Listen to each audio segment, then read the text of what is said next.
You ready? It's in between. Sean says he has things that he thinks we should talk about. So, Sean, the mic is yours. We've had a lot of things come out recently. We've got the Flash trailer just came out. We had the Marvels trailer come out recently, and a new Guardians trailer come out for the last Guardians of the Galaxy movie, which is out next week. Mm-hmm. And so when next week's last episode comes out, Guardian should be out there. Okay, so let's start with Flash trailers since you started there. That's the only thing of those. No, I think I've seen the Guardians trailer. I've not seen the Marvels. Flash, thoughts? Looks like a good Batman film. Very interesting. Yeah, they're leaning very heavily on Michael Keaton's character. And so I think they're on the advertising for sure. I think they're backing away from Ezra Miller. In addition to just leaning on Michael Keaton's return, I think they're also backing away from Ezra Miller. I think it's twofold. And I think that was a pretty smart move the way they handled it too, to make to say the story's based on the past and what you can do and if you could change it and those kind of things, but it's also what makes us who we are. I even thought that's kind of interesting with what Ezra's going through. You're kind of almost saying character type things and whatnot. I think it's a pretty smart marketing move. Well, I liked seeing Michael Keaton. I liked seeing Ben Affleck pop up. Yeah. I like this idea that there's a Superwoman, Supergirl, whatever they call her. Mm-hmm. In all the opportunity to do this movie, we need two Ezra Millers. I didn't know why we needed two versions of the same characters, two Flash versions of the same that weren't uniquely I'm assuming different. He's somehow, because they have a Michael Keaton character in here and not a Ben Affleck character, that somehow he didn't really change time. Assuming he hopped multiverses, and because that's why there's a second Ezra Miller. I know. I just thought of all the missed opportunities of being able to showcase other DC characters. We're getting two like Flashes. Yeah, exactly. I do like the fact that you see in one scene that basically they've modified a Batman's outfit to be a Flash outfit. I'd seen that toy already, and I thought, well, at least now I know why they took a Batman outfit and made it into the Flash costume. Yeah. What I don't get with the two Ezra Millers is every Batman is a different actor and completely different type person. Yet they have to be the same with person. Barry Allen, it's the same person. Well, that was kind of my point. Like the missed opportunity to do a different actor, different costume, different Flash character. Right. Not even just Flash himself. Do Kid Flash. Do Wally West. What's her name? I'm just drawing a blank. Doesn't matter. Just Jesse one Quick. of the Jesse Quick. Yeah, exactly. I would love to have seen a different actor or a different character entirely, even if they were still the same Flash. So in the cut of it, I have no problem with Michael Keaton as Batman. He's not my version of what Batman is like. What I hated in that trailer, you want to get nuts? I was like, oh, because my God. That was one thing said to the Joker one time. It's not like his catchphrase or something. No, and it's like, if he'd gone on Batman, that I'm okay with. I'm vengeance. I don't care, but you want to get nuts? I thought that is so bad. Because if he had said it in Batman Returns, so it was like a third callback to it, but no, I mean, it just a line from the movie one time. Now, did you hear the word that at CinemaCon that they actually screened the print as it is now for the audience? It's a rough cut, and that's a pretty damn good. That's a pretty damn good sign when a company comes in and says, "We're going to let you see the film," and it is rough. There's still things to be done, and they did not have an embargo on it. Yeah, people are loving it. They're saying. And they were like, whatever you want to say, because they know they have a hit. Wow. So they know it's strong. And this is a guy that made the It films, and the first It is wonderfully made. The second one gets a little ponderous. It's it could be trimmed down, but he's a good filmmaker. So hopefully he's made a good film. So I've watched a video recently. It's like how movie trailers trick you, because there's recently been a lawsuit about that movie about the Beatles, where the Beatles never existed. And yesterday. And the trailer, Anna de Armas is in it, but she's not in the final movie. And so there was a lawsuit saying, is this misleading and all this stuff. And so this guy was doing a breakdown on how trailers are made and how they try to trick you. And he said basically they do one of two things. They put all the good stuff in it because that's all they have to show you, and it's going to be a piece of garbage because you saw all the good stuff in the trailer, or they put all the good stuff from the first third of the movie in it, and then that, oh my God, I saw all the good stuff, but I've still got an hour of the movie to go. So hopefully this Flash stuff, we're seeing all the good stuff from the first third of the movie, and there's shit that we don't even know that's still going to happen. I think the thing that's strong for the Flash is that the first trailer, when it was the reveals of you're Batman, that was already fun. And now this one's much more story focused, and then you start going, oh, there's actually possibly something here. Yeah, all of a sudden Zod's in it. And what the hell is that? We can add all these different elements to the film, and I didn't feel like I was just seeing a reiteration with new shit. I felt like I was seeing a new level of it. So I think that's good. Back to that yesterday shoot. I thought that is people just trying to find something. It's like, I'm really sorry you didn't get to see the beautiful girl in this film. She's not the point of the film. Yeah. She is a cameo in the fucking film. And the filmmaker came in, who's a good fucking filmmaker, and went, yeah, that point, don't need it. I mean, at what point do you get to like Deadpool 2, where you had whole scenes in there that was supposed to mislead you and think that X-Force was alive in the whole thing, and they're having fight scenes in the trailer, and then in the movie they die. The whole thing was supposed to mislead you about that. Well, look at Hereditary. You thought it was about to be about the daughter. You thought it was about that little girl, and splat, But that was the whole point of the trailer. And that's part of why that marketing was brilliant, because whenever it got there, I was like, what the fuck? Yes. Because the whole time I'm going, how are they going to walk this back? Yeah. They knocked off... Wait, it's about... What the hell? Yeah. Well, and then splat, and it changes everything. Hey, Gertie, you tell us. That's right. Gertie felt the same way. Splat! She didn't buy this shit. So people in that kind of thing... Shut the fuck up. I mean, really. To me, that feels like somebody trying to scam money. 100%. And are you going to also sue McDonald's for their Big Mac commercial where they say they put cheese on it? Because that ain't real cheese either. It's like everything in the world can be misconstrued and whatnot. I mean, so basically every trailer should have a disclaimer, just like a game trailer saying, not final product, alpha footage, final product may change. That's all you have to put on it then.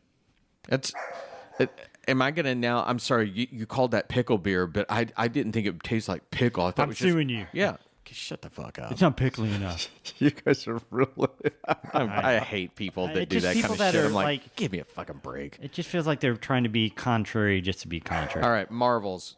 Is this the one that has Brie Larson? And okay, I did watch half of a trailer, and I was kind of like, I don't know. Oh, looks great. You need to finish the trailer. I cannot wait to see that movie. It looks so much fun. I never watched Miss Marvel or whatever. You need to watch that. I heard it was cute, and I just never got around to it. So I've had a lot of folks come to the store and tell me how burnt out they are on watching superhero movies right now. Mm-hmm. And I do think that's a real thing. And they're really burnt out on this idea, particularly in the Marvel universe, of them trying to create grander, bigger things. Mm-hmm. And that's why one of the reasons why I heard Ant-Man didn't do so well is because people just didn't want to go see that. Or when they did see it, they came back, yeah, we don't need to build the next big thing.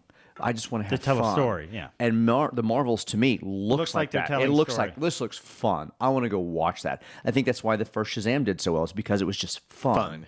And have either of you seen the new one yet? I haven't, but I did go ahead and buy the DVD, and it'll be here next month. When it comes out on HBO or whatever, I'll finally watch it. Yeah. I just can't bring myself to pay for it. We didn't go see Ant-Man. We didn't go. I did go see Ant-Man. We didn't see the second JJ Shazam. was out of town. We didn't go see the second. We didn't see the second Shazam. We are going to go see Guardians. We are going to go see the Marvels. We will see the Flash. I'll see Guardians because I like James Gunn. And how interesting is he that, before he gets Guardians, I'm not saying his film was in his career was in the shitter, but that changed his prospects in the world massively when Guardians comes out, and it has that almost Star Warsy kind of fun whiz bang element to it, and now it makes him into this. And you talk about the people, and I do think that there's a real truth to. I'm a little tired of the Marvel thing where it just feels too heavy. It's too much. And I think that when he comes with DC and what he's even saying, he wants to go back to that hope. And I think that you can build those things. That's going to be interesting if he can pull off hope, keep Batman a little dark, but somehow make him work in that world. That's going to be really interesting. I think Marvel kind of hurt themselves a little bit by trying to always have 3 movies out in a year.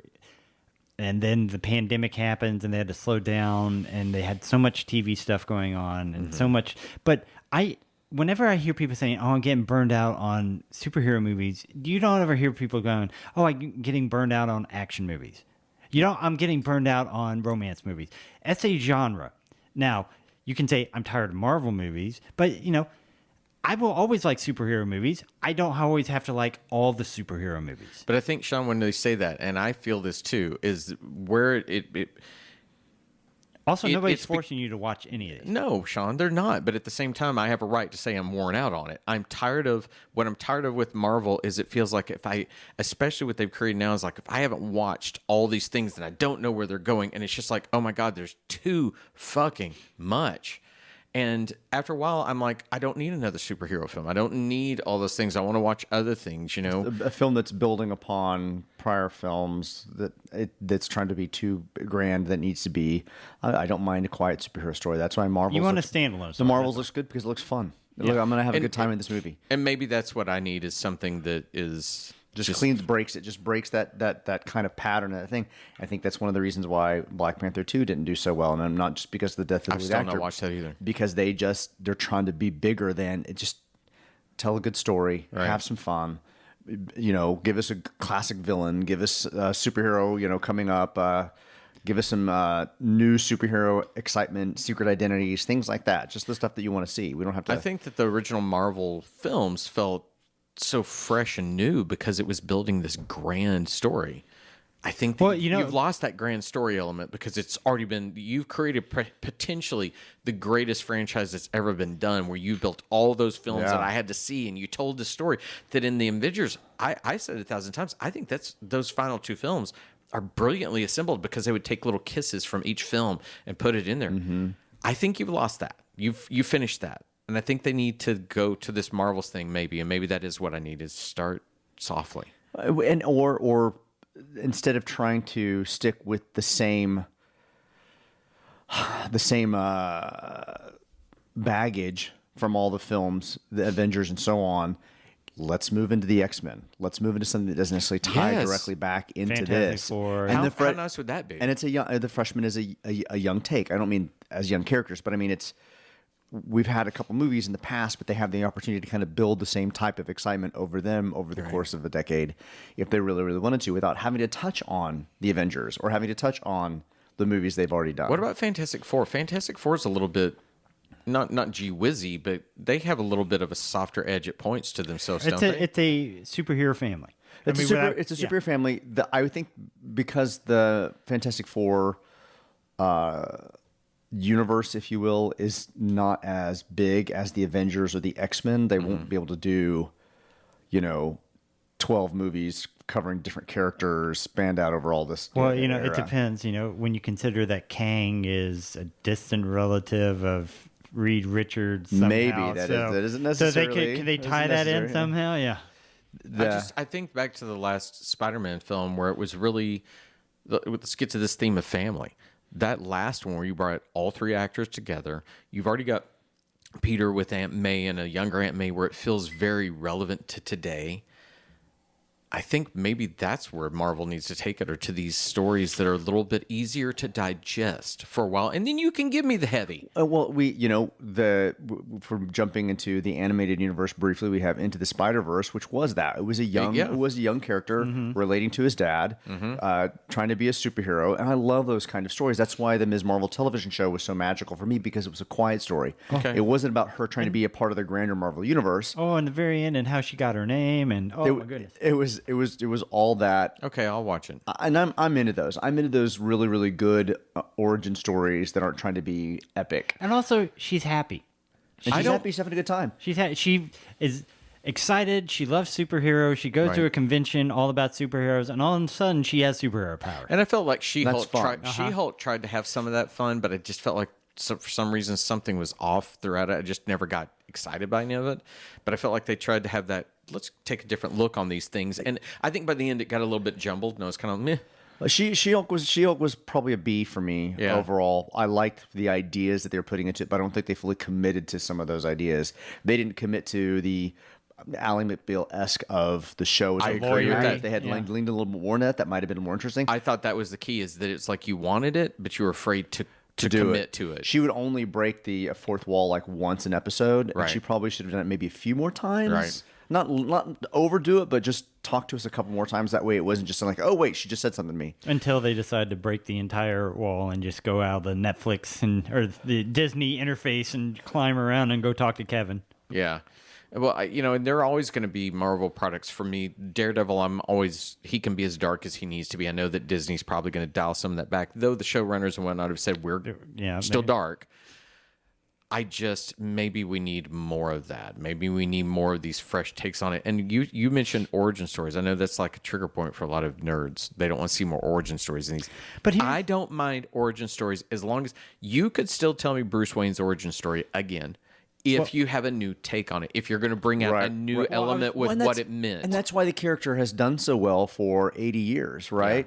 Yeah. Is because new writers come in and every 5 years they tweak something. They do something a little bit different. They ponder Joker's identity. They change the idea of who Joker could be and couldn't be. Right. And that's why the character remains fresh. And we can do that in the movie universe, which why we've had so many successful Batman films, right? And I get sometimes, yes, we don't need to launch back into an origin story of a character that's very, very familiar with us if you can't do something unique or new with it, right? Well, I mean, you were talking about the new Peter Pan because some kids haven't seen Peter Pan before and they're trying to update it again.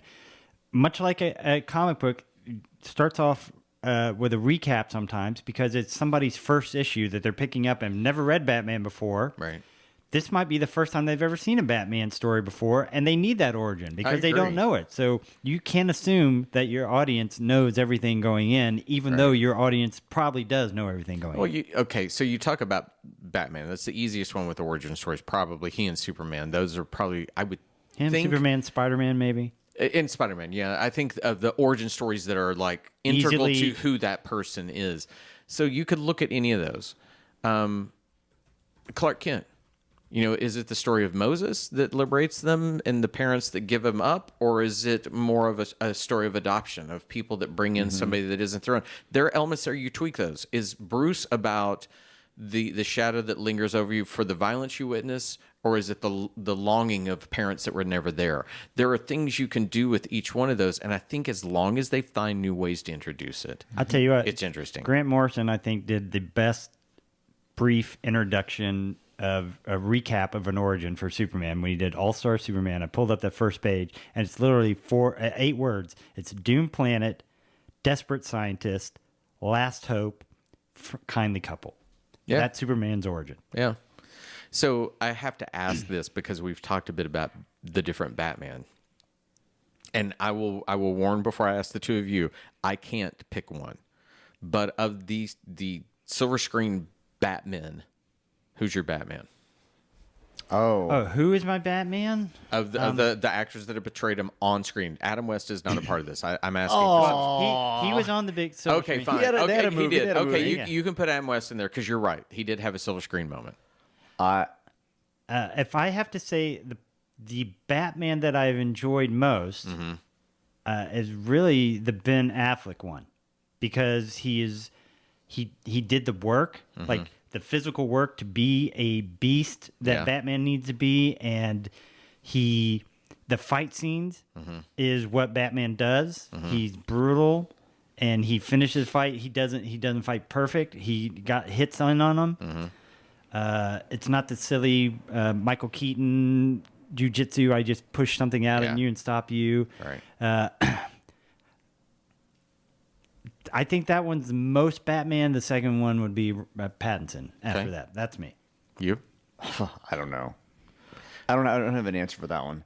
I like big, bright superheroes. Okay. I don't mind underwear on the outside. I don't mind. I don't mind bright, colorful costumes. I did think it was innovative when X-Men turned them all into leather. I thought that was kind of a fun idea. Yeah, I like that too.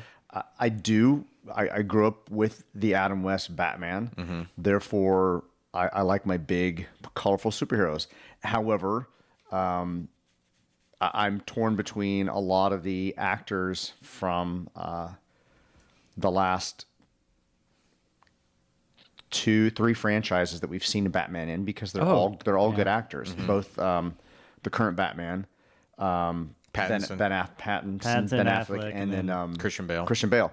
Because they're all shades of kind of the same character on some level, and it's the gritty Batman that I've grown accustomed to in the comic book, and I can see them all lead something with with the correct writers and directors. I mean, Ben Affleck was great. I love that kind of physicality, almost Frank Miller-esque older Batman that he brought, and I really liked Christian Bale And, like Bale was a big guy too. Well, when and to that point, that's why I was like, I can't pick one. And mine is a combination of all three. Christian Bale as Bruce Wayne, because the moments like when he gets into the pool with the girls and that kind of thing, just very Bruce Wayne, kind of, hey, I'm goofy. I'm buying this restaurant. But at the same time, it's calculated. He's there for a reason. He's going to act this way. That to me worked as Bruce Wayne. Ben Affleck as the physicality of him, 100%. Yeah. I like the passion of if there's even a 1% chance of this, we have to take an absolute certainty. Right. Yeah. But Pattinson to the brooding nature of the detective. And I thought that, if you ever watch his interviews, how do you become the world's greatest detective? You just have to be keenly observant. And I think when you watch that film, he and Matt Reeves together built a character that is always looking. He's always people are talking, but he's over here, and then he'll come back with what he's observed. And I'm like, that is Batman in that regard to me. And we've only had one movie so far with Pattinson, and I think what Affleck and Bale kind of suffered from is that the franchises or the moments they had weren't always great because of the writer, director, or whatever's happening in the script, right? That's the hard part. We got Batman and Superman. We got a great Batman, but I didn't like anything that was funny. Well, that was good. I didn't think that their interaction was great. I didn't like how it resolved itself. The singer kind of dragged it down a little bit. We get to Christian Bale, and I thought we had a great second movie in particular because of that's a brilliant crime movie. Even if you take Batman out of it, it's a great crime movie. And then we move into the third one with Bane. I'm like, it's a mess.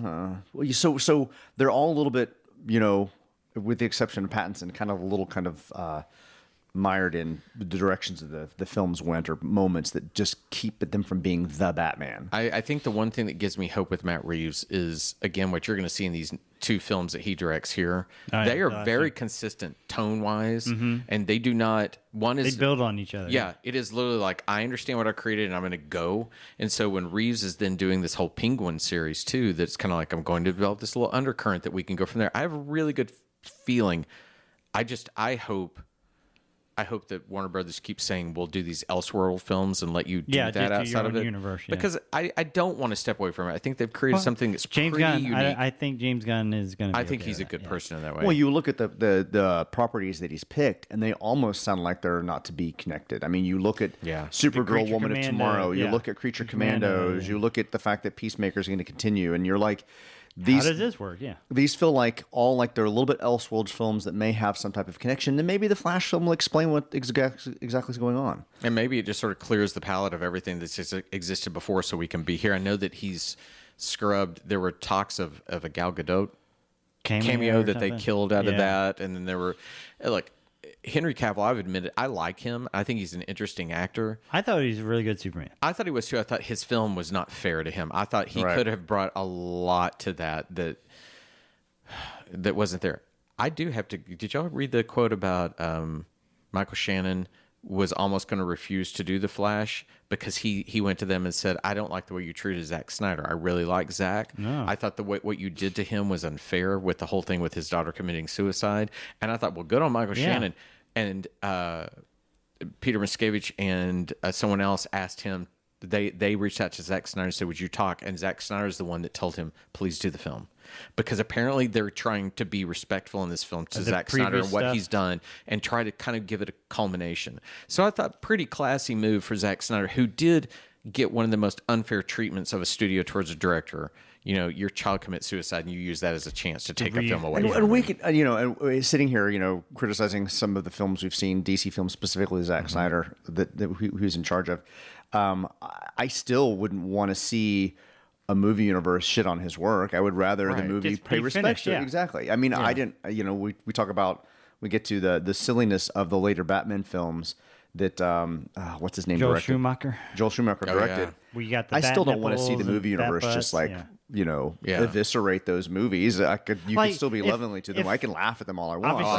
Obviously it's not going to happen, but if a George Clooney or a Val Kilmer Batman showed up in the Flash movie, you'd be happy with that. I'd be like, they're that's not cool. necessarily shit. Yeah, but have some fun with that. But if they showed up and all of a sudden you had like the Joker just shooting them in the face, you go, what the fuck was the purpose of that? Yeah, exactly. I think if Zack Snyder, instead of taking on Man of Steel, then trying to cram Batman into it, I think his sensibilities could have been good to a Batman film. Batman alone. I could just see him really get that. I think where his sensibilities to me don't work, are with Superman. Because Superman, you always have to have that current of hope and goodness. and joy. That somehow, yeah, I have all these powers, but it's this that makes me better. And I'm pointing at my head and my heart. I think that's what he missed in that first film. For me, I watched. Well, that's what I've liked out of the character. I'm sorry, Sean. But he is some people's. He is some fans' first Superman. Yep. And I've had them come in and tell me how much they love those movies, and that's their Superman. So even though it's the same as a Star Wars prequel person would tell you that we may hate them. Yeah, I get that. It does. Yeah. So I'm not I don't mind being critical with you guys talking on the podcast to kind of share my views of a particular character, movie, or whatever. Sure. But I would never want to intentionally just kind of dump on somebody based upon their like or love of something. I've found that with Even though we just did it with this last movie. As long as you're okay, this last movie's a different creature. But as long as you're not actively hurting somebody else, enjoy whatever garbage you want to. Yeah. Well, I took my nephew. Let's see, he's 13 now. He gets his feelings hurt when I say he loves Star Wars and he loves the prequels, and I'm like, yeah, they're not that good. And I try to have the talk with him. Here's what they're missing. He's not ready for that because to him, they're good. They're romantic movies. They're these beautiful, hopeful space movies. And I think one day he'll probably look at it and go, okay, I kind of see it's missing X, Y, Z. But you're right. It's not my place to shit upon it. If you love it, love it. And I tell him that all the time. I'm like, just because I don't like it doesn't mean that you can't love it. Mm-hmm. And I think if we could all get to that point where I can say that. Real Housewives. JG's in there watching Real Housewives, and you're out here going, I've never watched one of those, and I don't understand why people watch it. She just likes it. Yep. I don't care for it. But it's the same as that Sean drinks pickle beer, and Richard and I both are like getting the heebie-jeebies as he's drinking it. That's just because you people have no taste. Well, we all have different tastes, and if we could just be respectful of, I don't like it, but I hope you love it, you know? Yeah.